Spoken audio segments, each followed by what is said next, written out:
If you're writing blog topics but trying to answer questions your audience is actually asking, this video might be for you. So we've headed into the Digivizer platform and we're in the search tab of Digivizer. And we're actually going to be using the filtering feature for this video.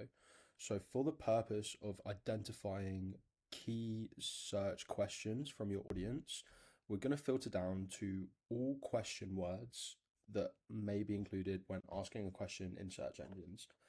So for that, we're going to type in who, what, why,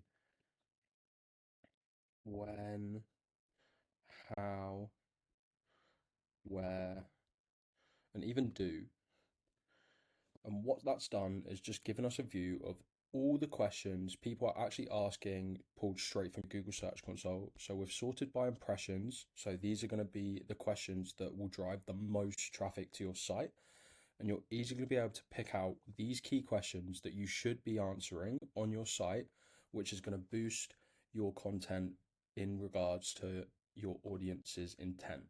So answering these questions on site is not only going to help your SEO, but it's also going to help your AEO and AI visibility on site. This is because of the style of longer tail search terms that people have started searching for, and the way that AI boosts your site is by answering these high intent questions through content on your site, which will be helping your audience.